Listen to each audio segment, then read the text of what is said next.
예, 저희는 지금 사도행전을 함께 나누고 있습니다. 여러분, 우리 복음서 이제 저랑 같이 공부하신 분들은 알겠지만, 여러분 복음서는 그냥 이렇게 얼핏 보기에는 예수님에 대한 이야기 같지만, 실은 복음서는 무엇에 관한 이야기라고 했죠? 단순히 예수님에 관한 이야기라고 했나요? 복음서가 말하고자 하는 게 뭐라고 했죠?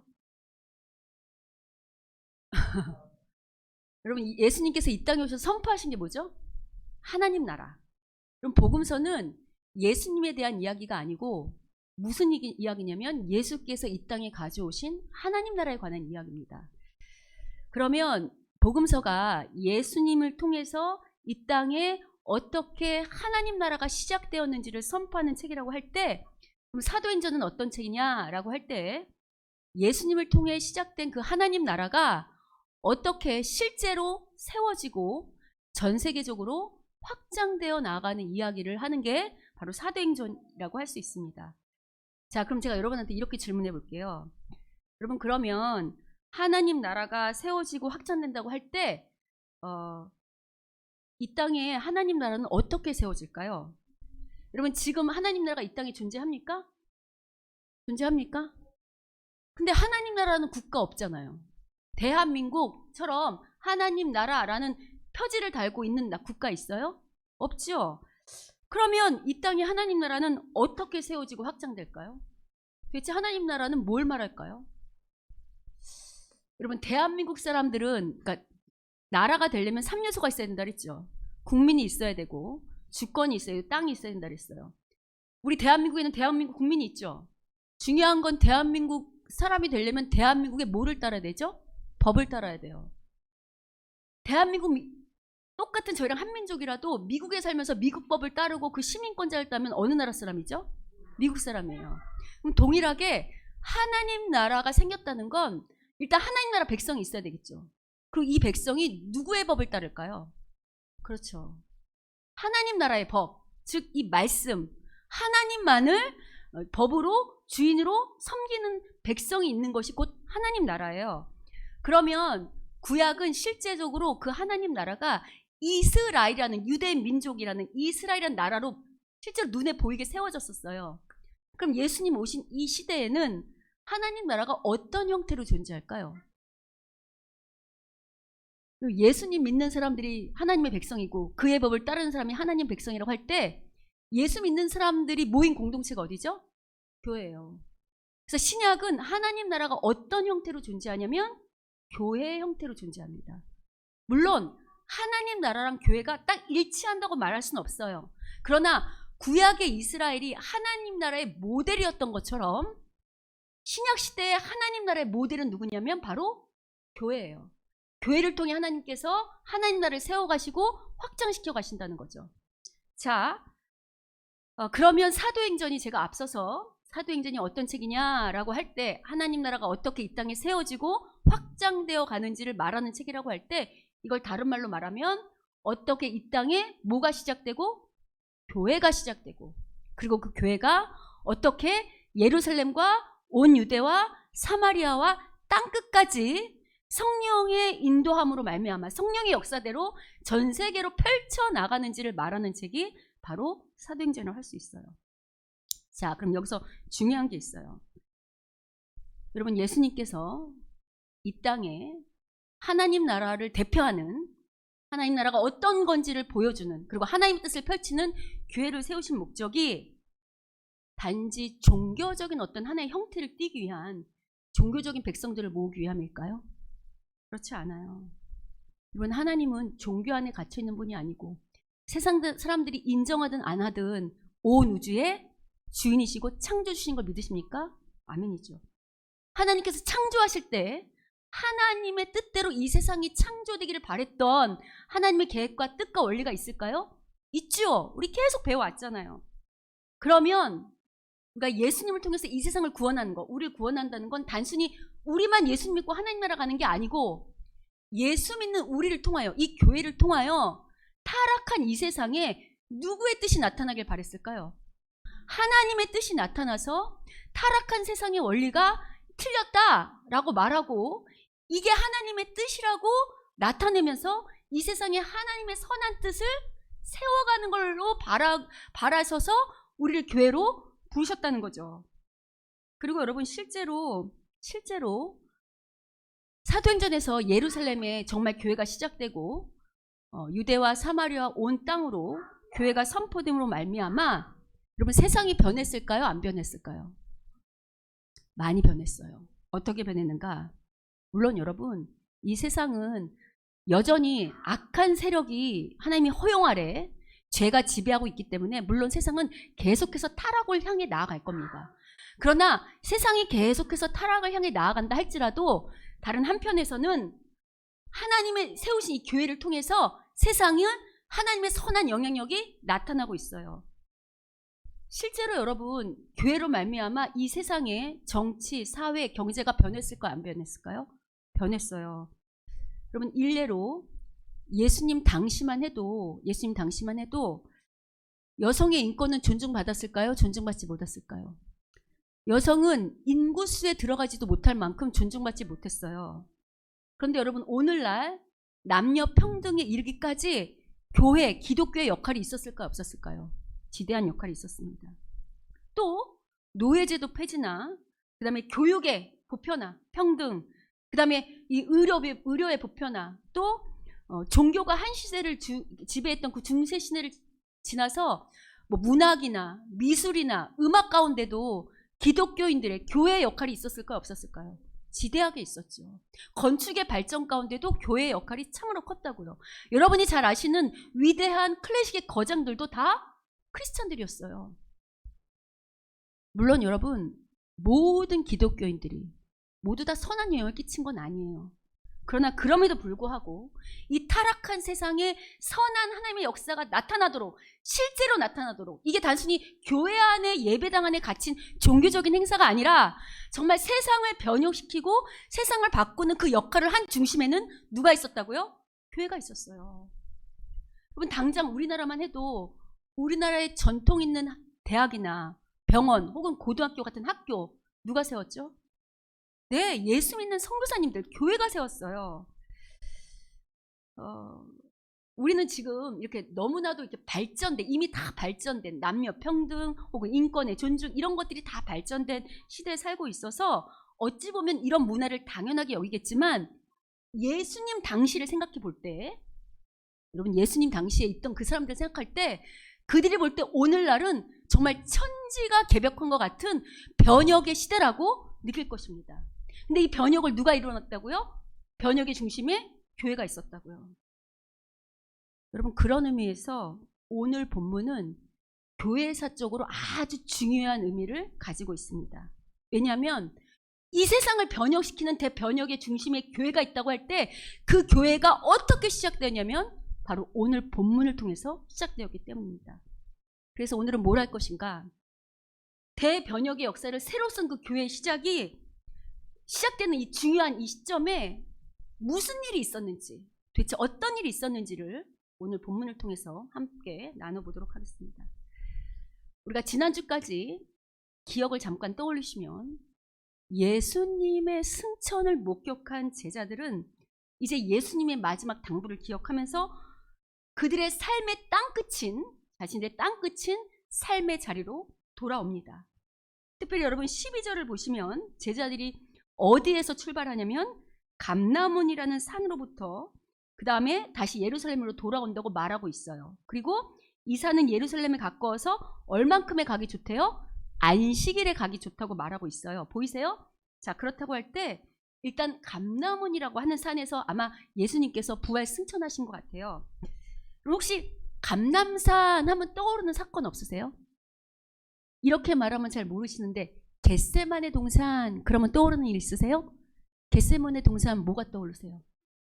예수님께서 십자가에 돌아가시기 전에 땀방울이 핏방울 때까지 기도하던 산이 바로 겟세마네 동산인데 그 동산이 있던 이 전체 산을 뭐라고 하냐면 감람산이라고요. 그래서 마태복음이나 마가복음은 그 산을 겟세마네 동산이라고 말하는데 여러분 이 사도행전의 저자가 누구라고 그랬죠? 누가가 또 지은 책이 뭐라고 그랬죠?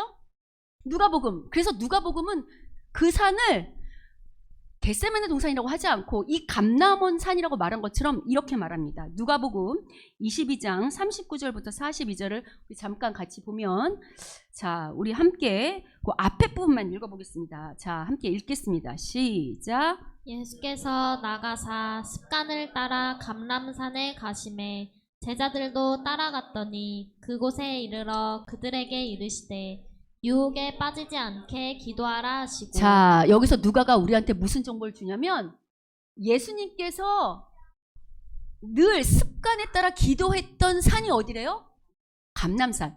여러분도 왜 기도하는 장소 있으시잖아요. 교회라든가 아니면 집에서도 내가 기도하는 장소 있는 것처럼 누가는 예수님께서 평소에 늘 기도하던 장소가 감람산이었을 말하고, 뒤에 보세요. 또 아버지여, 여기 보시죠? 이 잔을 내게 옮기시옵소서. 십자가에 돌아가시기 전에 했던 그 기도를 했던 장소가 겟세마네 동산이 아니라 어디라고요?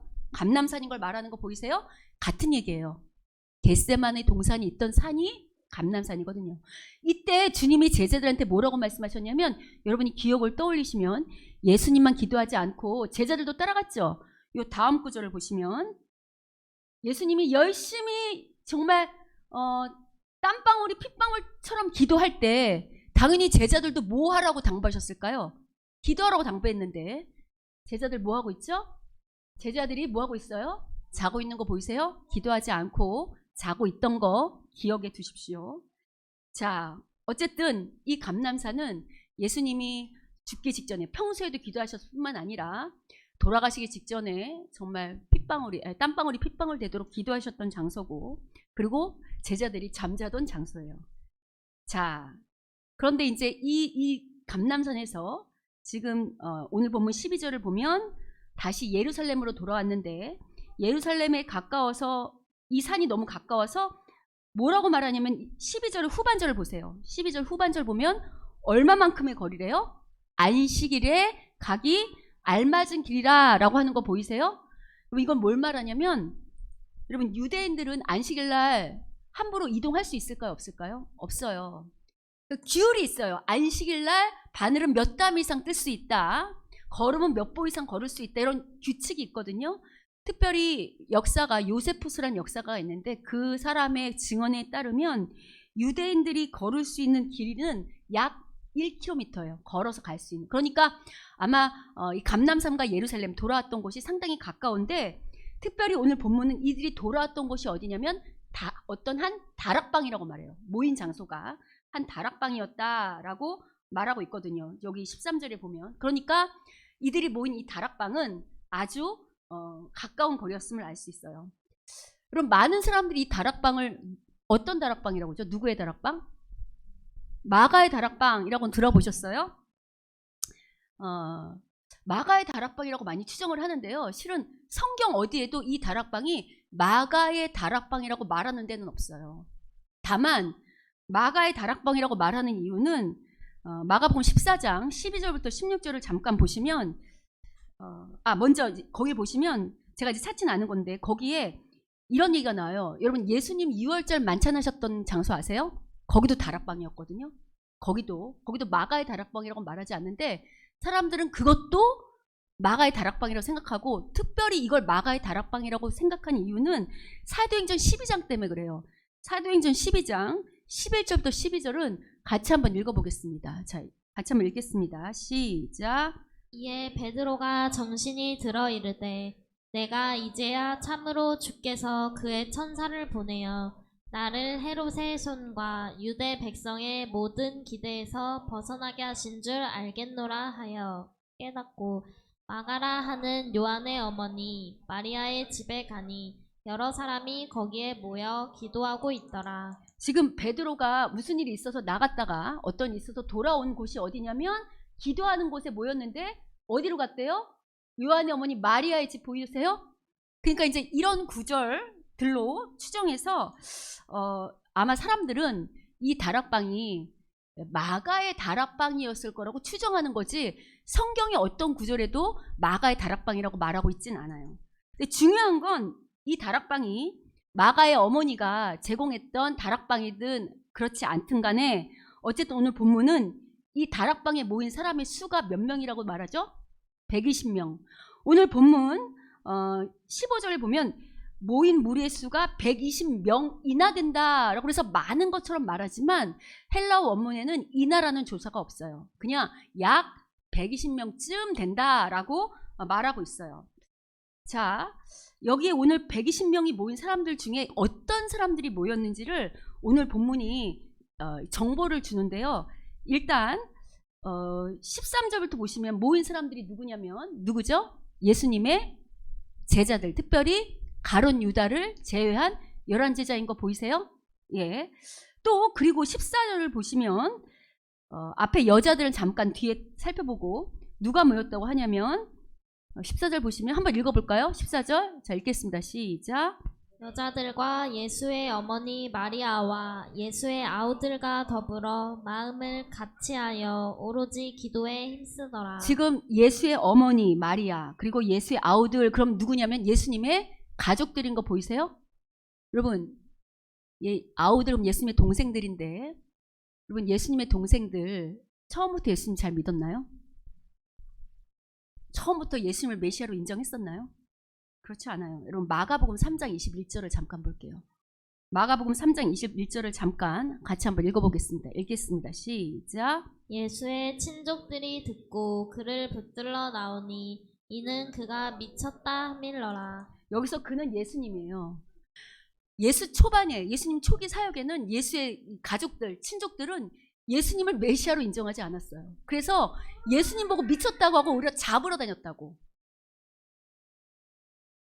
이처럼 예수를 미쳤다고 생각한 이 아우들이 지금은 어떻게 예수님을 믿게 되었는가라고 할 때 아마도 부활하신 예수님을 만나고 난 후 그 다음에 그 예수님의 행적이 우리도 왜 어느 순간 딱 예수님을 딱 믿게 되면 우리 과거가 돌아보면서 그 과거가 다시 해석되는 거 기억하세요? 마찬가지로 과거에 들었던 말씀들이 왜 다시 떠오르고 다시 해석되잖아요. 그러니까 부활하신 주님을 만난 이후로 아마 동생들은 주님이 정말 메시아였구나. 나의 형인 예수가 진짜 메시아였구나 하고 그동안에 있었던 예수님의 행적을 다시 이렇게 해석하게 됐던 것 같습니다. 자, 그리고 오늘 본문에서 또 누가 모였다고 하죠? 여기 보시면 14절에 여자들이 모였다라고 말하는 거 보이세요? 예, 여자들. 여러분 분명히 이 120명쯤 모인 곳에는 여자들만 모였을까요? 아니면 남자들도 모였을까요? 남자들도 모였을 거예요. 그런데 왜 누가는 굳이 이 제자나 예수님의 가족만이 아니라 여자들이 모였다고 시작부터 말하고 있을까요? 제가 앞서 설명한 것처럼 당시 그 예수님 당시 배경 속에 여자는 인구수에 치지 않을 만큼 사람이라고 치지 않을 만큼 인권을 존중받지 못했던 그런 사람들이에요. 근데 누가는 시작부터 뭘 말하고 싶냐면 이제 예수님으로 말미암아 시작되는 이 하나님 나라 즉 교회는 세상과 다르다는 거예요. 세상은 이 타락한 세상은 힘의 논리 또 이 세상의 법칙의 논리에 따라 강자와 약자를 구별하고 그리고 누구 중심으로 돌아갈까요? 강자 중심으로 힘 있는 자 중심으로 강자만 기억하는 그런 역사로 쓰여진다고 할 때 교회는 하나님 나라를 대표하는 교회는 강자 중심이 아니라 세상이 무시하는 여자들 즉 약자도 기억하는 강자냐 약자냐가 중요한 게 아니라 하나님 보실 때는 모두가 똑같기 때문에 세상이 볼 때 약자라고 생각하는 여자들도 기억하심을 말하고 싶은 이 하나님 나라는 대변혁의 나라라고 말하고 싶어서 지금 굳이 여자라고 쓰고 있는 것입니다. 특별히 여러분 당시 이 상황을 고려해 볼 때 약자는 여자만이 아니에요. 왜냐하면 일단 여러분 예수님의 11제자를 생각해 보세요. 여러분 이 예수님의 11제자 출신이 어딘 줄 아세요? 대부분의 출신이 갈릴리예요. 그래서 여러분 사도행전 1장 우리 지난주에 봤지만 11절 보세요. 눈으로. 성경책 있으시죠? 1장 11절 보시면 그때 예수님의 승천을 목격했던 사람들을 보고 천사가 이 사람들을 보고 뭐라고 부르냐면 11절에 보이세요? 이르되 어디 사람들하고 말해요? 그러니까 여기 모였던 대부분 사람들이 승천을 목격했던 대부분 사람들이 다 어디 사람들이에요? 갈릴리 사람이에요. 여러분 예수님의 어머니와 마리아, 예수님의 고향도 갈릴리 출신인 거 아세요? 그 사람들도 갈릴리인 거 아시죠? 여러분 당시 갈릴리는 오늘로 치면 강남이나 용산 같은 이런 중심지가 아니에요. 오늘로 치면 아주 멀리 떨어져 있는 정말 산골에 있는 촌이에요. 촌. 그러니까 이 갈릴리 사람들아 라고 말하는 걸 다른 말로 하면 이 촌 사람들아 이렇게 말하는 거 다르지 않아요. 그러니까 지금 여기 흔히 사람들이 말하는 마가의 다락방이라고 말하는 이곳에 모인 120명쯤 되는 이 사람들은 다 어떤 사람들이 모였냐면 세상 사람들이 볼 때는 별별 일 없어 보이고 전혀 알아주지도 않는 촌놈, 촌여자, 촌 사람들이 모였다고 할 수 있어요. 아울러 여러분 예수님의 제자들만 생각해 보셔도 그래도 예수님 살아계실 때는 그래도 예수님 따라다니는 같은 그 동행하는 맛에 어깨가 으쓱한 날도 있고 그리고 좀 이렇게 가슴을 편 날도 있겠지만 이 당시를 생각해 보면 지금 예수님이 돌아가신 후잖아요. 여러분 예수님이 왜 돌아가셨죠?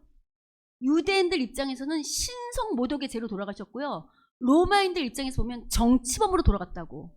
역적인 거예요. 역적. 그러면 지금 제자들은 누구를 따르는 사람이에요? 그렇지. 죄인을 따르는 도당인 거예요. 죄인들의 도당이에요. 그러면 죄인을 따르는 사람들을 로마가 그냥 둘까요?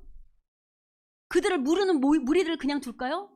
그럼에도 불구하고 모였다는 것은 그런 두려움과 그런 어려움과 위험을 감수하고 모였음을 알 수 있어요.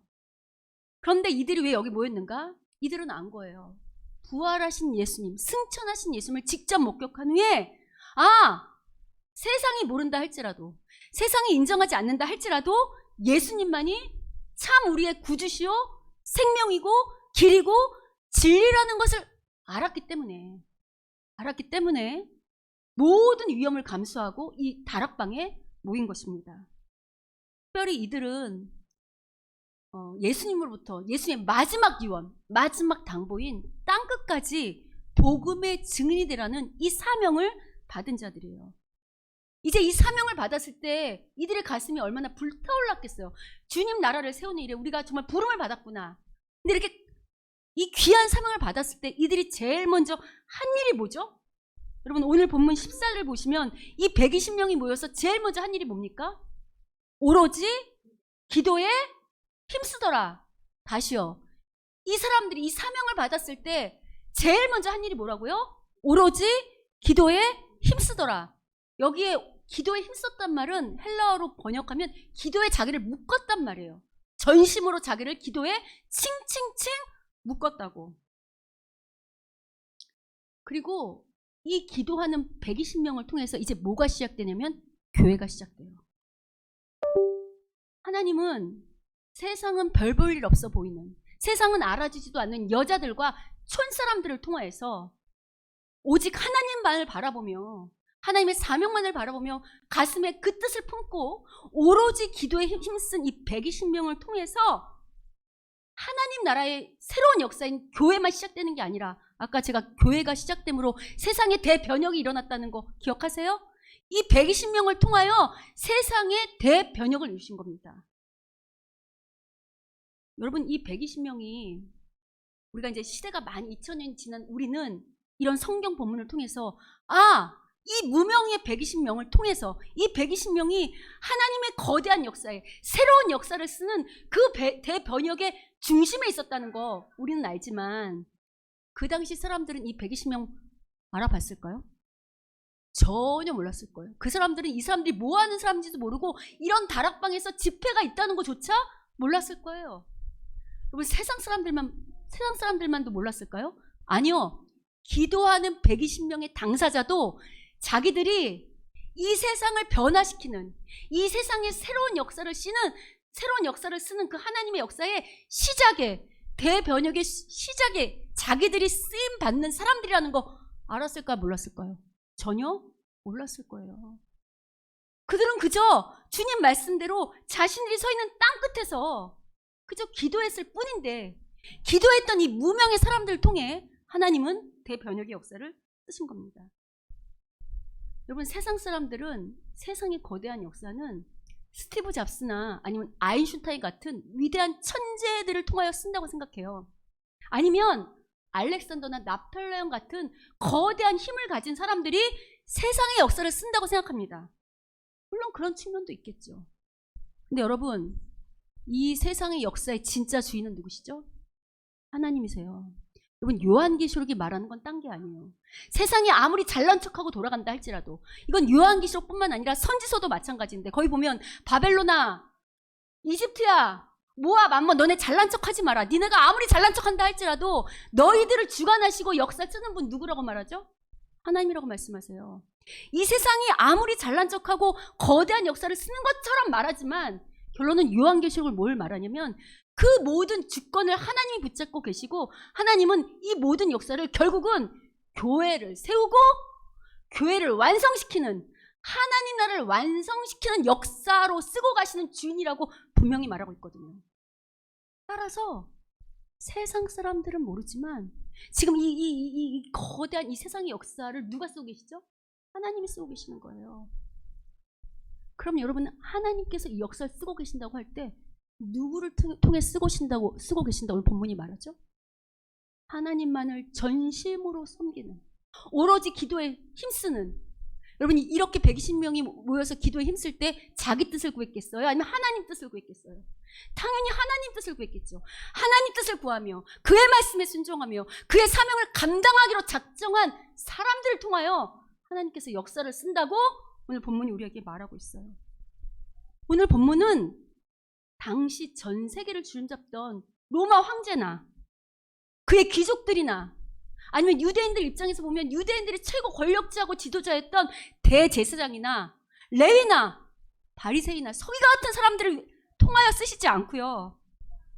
그처럼 화려한 경력이나 스펙 있는 사람을 통해 쓰는 게 아니라 사람들이 알아주지 않아도, 사람들이 몰라봐도, 때로는 사람들이 손가락질 받는다 할지라도, 때로는 사람들이 볼품없다고 초라하다고 여긴다 할지라도 예수님만을 구주로 여기며 그분의 말씀에 순종하기를 작정하며 그리고 그분의 말씀대로 오로지 하나님 나라를 위하여 그의 뜻을 구하며 전심으로 기도하는 자들을 통해서 오늘 역사를 쓴다고 말하고 있어요. 그들이 설사 성경이 이름조차 밝히지 않는 무명의 사람들이라 할지라도 그 무명의 사람들을 통해서 하나님의 역사를 쓴다고 말하는 거 보이십니까? 아멘이죠. 여러분, 당시 이 마가의 다락방이 있는 이 당시 예루살렘 성전이 있었을까요? 없었을까요? 있었어요. 헤롯이 재건축한 화려한 예루살렘 성전. 그 성전은 당시에 길이가 180m, 폭이 120m에 달하는 거대한 성전이었어요. 웅장하고 화려한, 헤롯이 얼마나 웅장하고 화려하게 졌는지 여러분 아시죠? 그럼 거기에 비하면 오늘 이 120명이 모이는 이 다락방은 120명이 모였다 할지라도 그냥 일반 가정집의 한 다락방에, 볼품없는 다락방에 불과해요. 120명이 옹기종기 모이는 이 다락방이 아무리 크다 한들 당시 가장 화려함을 자랑하던, 그 웅장함을 자랑하던 성전과 비교할 수 있을까요? 비교할 수 없는 장소예요. 여러분, 세상의 관점으로는 어떤 위대한 역사는, 어떤 큰 역사는 보기만 해도 압도당하는 그런 화려한 성전에서 일어날 것 같은데 지금 하나님께서는 세상은 알지도 못하는 아주 평범한 장소에 있던 그 장소를 통하여 역사를 쓰시는 거 보이십니까? 여러분, 로마 당시에는 예루살렘 헤롯 성전만 있지 않고요. 로마 황제가 거하던 왕궁이 있었을까요? 없었을까요? 거대한 왕궁이 있었어요. 판테온 신전이라고 들어보셨어요? 여러 신을 섬기던 거대한 판테온 신전, 로마 당시에 있었습니다. 원형 경기장도 있었습니다. 그런데 하나님은 이렇게 웅장하고 화려한 이 세상의 모든 장소들이 아니라 더더군다나 당시 전 세계를 지배했던 그 로마가 건축한 그런 장소가 아니라 바로 보잘것없지만 예수님을 믿기로 작정하고 결단한 사람들이 모인 이 초라한 장소를 통하여 당신의 역사를 쓰셨습니다. 그렇습니다, 여러분. 세상은 어느 개그맨의 말처럼 1등만 기억하는 더러운 세상일지 모르지만 하나님 나라는 1등이냐 꼴등이냐 강남이냐 깡촌이냐가 중요하지 않고요. 하나님만을 전심으로 섬기는 자들을 통하여 일하신다고, 그리고 하나님은 그런 자들을 기억하신다고 오늘 본문이 말하고 있습니다. 여러분, 이런 일들은 오늘 본문에서만 일어나는 게 아니고요. 여러분, 모세 기억하세요? 모세. 그럼 모세는 출애굽이라는 대역사를 쓴 중심에 있던 인물입니다. 네, 여러분, 모세를 하나님께서 부르실 때 화려한 이집트의 왕자로, 그 화려한 애굽의 왕궁에 있던 왕자일 때 부르시지 않으셨어요. 하나님께서 모세를 언제 부르셨죠? 인생이 다 끝났다고 생각했던, 나는 더 이상 아무것도 가진 것도 없고 미래도 없고 다 끝났다고 생각했던 미디안 광야에서 80세가 먹은 노인 때 부르셨어요. 그럼 모세가 그 주님의 부르심을 받고 광야에서 다시 어디로 향하냐면 애굽으로 향하죠. 정확한 건 제가 잘 모르지만 학자마다 얘기가 다른데, 광야에서 미디안 광야에서 애굽까지 가는 길이 약 3,000km 정도 된대요. 정확하진 모르겠지만 모세가 주님의 뜻을 따라 애굽으로 향하는 동안 사람들이 그 노인 모세를 보면서 아, 저 사람이 위대한 역사를 쓸 사람이야 라고 알아봤을까요? 아무도 몰라봤어요. 그냥 길을 지나던 흔하디 흔한 노인 중에 하나였을 거라고요. 여러분, 그 역사를 쓸 모세는 그 길을 가는 동안 하나님이 나를 통해 그렇게 거대한 출애굽의 역사를 쓸 것을 알았을까요? 전혀 몰랐을 거예요. 그러나 자신을 부르신 그 하나님의 하나님 되심을 믿고 그냥 그 애굽으로 향했어요. 여러분, 애굽이 어떤 장소죠? 모세를 죽이려 했던 곳이에요. 자기를 죽이려 했던 그곳으로 다시 가는 모세, 어떤 심정으로 갔을까요? 날마다 그 가는 걸음걸음마다 누구를 불렀을까요? 주님을 부르며 주님께 기다리며 주님께 매달리며 걸어가지 않았을까요? 그런데 하나님은 세상도 모르고 모세 본인도 몰랐던 그 모세, 볼품없고 초라했던 그 노인 모세를 통해서, 그러나 하나님을 전심으로 믿고 의지했던 그 모세를 통해서 출애굽이라는 거대한 역사를 쓰셨습니다. 이런 인물들은 많죠. 또 있어요. 여러분, 모세 다음으로 위대한 선지자, 그럼 떠오르는 분 있으세요? 사무엘을 꼽을 수 있어요. 사무엘이 왜 중요하냐면 사무엘은 사사시대와 왕정시대, 이스라엘 역사의 사사시대와 왕정시대를 잇는 고리 역할을 하는 아주 위대한 선지자라고. 근데 여러분, 사무엘이 어떻게 태어났습니까? 그의 어머니 한나 자녀 하나 낳겠다고 너 술 먹은 거 아니냐는 책망 들을 만큼 기도에 전심하는 그 어머니를 통해 태어난 인물이 바로 사무엘입니다. 하나님은 그렇게 기도로 통해 태어난 사무엘을 통해서 사사시대와 왕정시대를 잇는, 그리고 다윗이라는 걸출한 왕을 세우는 위대한 역사를 쓰셨습니다. 여러분, 이런 일들은 성경에서만 일어날까요? 아니요. 실제 세상 역사, 현대에서도 얼마든지 발견될 수 있습니다. 특별히 19세기의 가장 유명한 설교자, 전도자를 꼽으라면 찰스 스펄전 목사님을 꼽을 수 있어요. 이분은 영국이 낳은 세기의 설교자라고 할 만큼 위대한 설교자고 전도자였어요. 지금부터 한 200년 전에 이분의 설교를 듣기 위해서요, 15,000명의 군중이 모여들 만큼 이분은 아주 위대한 설교자였어요. 근데 이분이 런던에서 교회 사역을 할 때 그 교회가 약 6,000명에서 최고 2만 명까지 모였거든요. 그 당시로 보면 어마어마한 숫자잖아요. 지금도 6,000명에서 2만 명 모이기 쉽지 않잖아요. 이때 이 교회가 어마어마한 성령의 역사를 경험했고 또 능력이 충만했는데, 이걸 안 사람들이 교회를 많이 방문했어요. 교회를 보러. 근데 이 스펄전 목사님의 전기를 보면 사람들이 이렇게 교회를 방문할 때마다 이 목사님이 이 방문한 사람들을 어디로 데리고 갔는지 아십니까? 화려한 본당이 아니고 본당 아래층에 있던 은밀한 장소로 데리고 갔어요. 거기에 누가 있었을까요? 교회와 하나님 나라와 이 목사님을 위하여 기도했던 많은 사람들이 그 은밀한 장소에서 기도하고 있었어요. 스펄전 목사님 이렇게 말씀하세요. 그 기도하는 자랑스러운 성도들을 보여주면서 이 기도하는 분들이 이 교회의 목회의 비밀이고 내 설교의 능력이고 하나님 나라의 발전소라고 말했습니다. 여러분, 스펄전 목사님은 아셨던 거예요.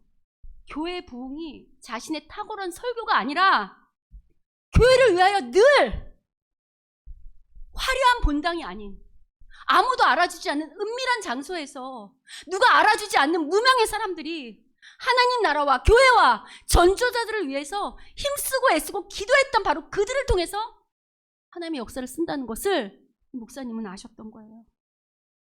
특별히 이 무명의 성도들이 영국을 번역시키는 번역에 초점이 되었습니다.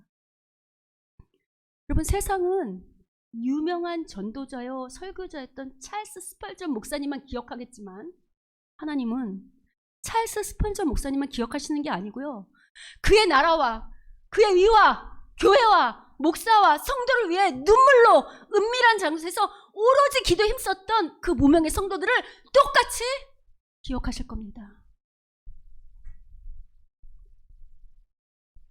그렇습니다, 여러분. 세상은 겉으로 보기에는 힘이나 권력, 화려한 유명세 또는 어떤 탁월한 능력을 가진 사람들이 이끌어가는 것 같아요. 그래서 여러분, 믿는 우리도 때로는 이 세상의 힘에 압도당해서 나는 볼품없나 보다, 내 인생은 그냥 이렇게 끝나는 보다, 나는 그냥 그런 사람인가 보다 라고 체념할 때도 있죠. 근데 여러분, 거듭 말씀드리지만 진짜 역사의 주인은 누구시라고요? 하나님이세요. 요한계시록은 다시 한번 말하지만 하나님이 어떻게 이 세상의 역사를, 교회를 세우고 교회를 완성시키는 대로 몰고 가고 있는지를 말하는 게 계시록책이라고. 교회가 누굽니까? 건물입니까? 교회가 누구죠? 나 자신이에요. 교회가 나 자신을 뿐만 아니라 이렇게 여기 모인 우리, 여기 거대한 장소 아니지만 여기 모여 예배드리고 모인 우리가 바로 교회예요.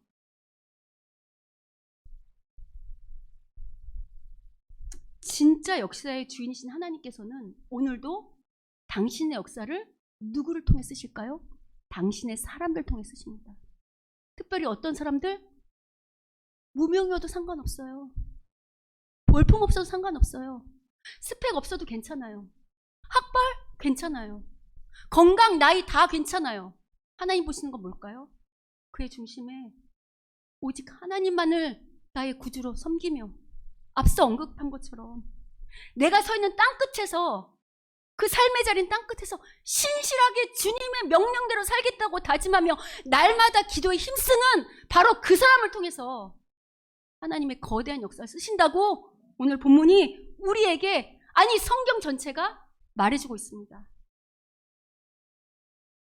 여러분, 이처럼 하나님의 새로운 역사를 쓰시는 이 중심에 기도의 사람이 있다고 한다면, 기도하는 당사자 역시 정말 하나님 앞에 제대로 기도하는 헌신의 사람 쓴다면 그 사람 역시 새로운 인생 살까요? 안 쓸까요? 살아요. 우리가 예수를 믿는데도 불구하고 그날이 그날 같은 건 우리의 믿음이 없기 때문이고요, 기도하지 않기 때문이고요, 하나님 앞에 우리가 전심으로 우리 마음을 드리지 않기 때문이에요. 여러분, 우리 옆 사람을 보세요. 옆 사람 한번 보세요. 한번 보세요. 앞뒤 사람. 여기 우리 옆 사람 중에 아주 유명한 사람 있어요? 여기 닮만하게 성공한 사람 있어요? 여러분, 어찌 보면 우리는 세상이 다 몰라주는 무명의 사람들이고 소시민이에요. 맞죠? 여러분, 우리는 화려한 경력도 스펙도 없어서 세상이 우리를 몰라줘요. 근데 여러분, 누구는 아실까요? 하나님은 아세요. 하나님은 여러분 한 사람 한 사람 한 사람이 어떤 믿음의 분량과 수준과 어떤 태도로 하나님을 임하는지 다 아세요. 우리가 전에는 다 예수님의 동생들처럼 죄인들이어서 예수님을 몰라보고 미쳤다고 할 만큼 예수님을 몰라봤던 사람들이지만, 주님의 은혜로 우리 이제 알잖아요. 누가 우리의 구주인 것을. 예수님만이 우리의 주인이신 거 아시죠? 여러분, 이제 하나님께서 우리의 눈을 왜 뜨게 하셨을까요? 우리를 오늘 이 무명의 120명 성도들처럼 하나님 나라의 거대한 역사로 쓰는 복음의 증인으로 부르시기 위해서 우리를 눈을 뜨게 하신 겁니다. 이럴 때는 아멘이 크게 나와야지. 우리 왜 부르셨다고요? 하나님 나라의 새 역사를 쓰는 주인공으로 부르시기 위해서 우리를 눈을 뜨게 하셨습니다. 아멘. 특별히 여러분, 오늘 감람산은 예수님께서 십자가에 돌아가기 전에 기도하신 전 장소인 거 기억하세요? 아까 말씀드렸죠. 여러분, 이전의 제자들은 여기서 기도했습니까? 못했습니까? 육체의 피곤함으로 말미암아, 육체를 따라감으로 말미암아 기도하지 못했던 자들이에요. 그런데 여러분, 부활하신 예수를 만난 이후에 제자들이 어떻게 변했죠? 오늘 본문에 보니까 예수님과 똑같이 오로지 기도에 힘쓰는 자들로 변한 거 보이십니까? 그건 동일해요. 여러분, 혹 어제까지 기도 안 하셨어요? 기도하지 못하셨어요? 그러면 오늘 이 말씀을 통해서 결단하시고 기도의 삶으로 거듭나십시오. 다시 한번. 어제까지 기도하지 못하셨다면 오늘 이 말씀으로 결단하시고 기도의 삶으로 거듭나시기를 주님의 이름으로 축원합니다. 아멘. 여러분, 죄송한데요. 여기 안에서 다 이 말씀 들었다고 다 하나님께 쓰임받는 게 아니에요. 제가 매주 말하지만 이 말씀이 정말 하나님 말씀으로 듣고, 아, 이게 지금 나한테 하시는 말씀이구나, 나보고 기도하라고 하시는구나, 내가 기도할 때 하나님께서 나를 통해 일하시겠다는 거구나, 내가 기도할 때 내 인생에 새로운 역사를 쓰시고, 나를 통해 내 가정에 새 역사를 쓰시고, 나를 통해 내 교회에, 내 주위에, 내가 사는 그 땅끝인 삶의 자리에서 새 역사를 쓰시겠다고 믿는 자, 그리고 기도하는 자를 통해서 하나님 분명히 일하실 줄 믿습니다. 그래서 여러분, 오늘 똑같이 이 말씀 들어도, 아, 오늘 목사님 또 기도하라고 하시는구나 하고 돌아가는 분, 죄송하지만 하나님 일 경험하지 못할 겁니다. 그런데 이 말씀 가슴에 새기고 기도해야겠구나, 전심으로 기도해야겠구나, 내 욕심과 내 유익만을 구하는 게 아니라 하나님이 누구신지 알고 그의 나라와 교회와 형제 자매를 위해서 기도하는 자, 주의 뜻이 이루어지기를 기도하는 자가 되겠구나 라고 결단하고 실제로 기도하신다면 그런 분들을 통해서 하나님이 놀라운 기적을 경험하도록 일하실 줄 믿습니다.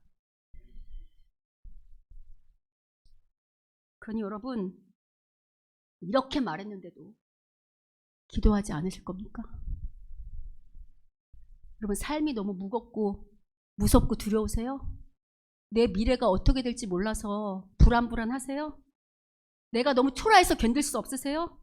나의 무능함 때문에 어떡할지 몰라서 이리저리 방황하고 서성이고 계세요? 내일이 두려워서 잠을 못 이루고 계세요? 그럼 뭐 하셔야 될까요? 기도해보세요. 기도하면 여러분 인생에 놀라운 변혁의 역사가 일어날 겁니다. 그게 성경이 말하는 증거고 세상의 역사가 우리한테 말하는 바예요.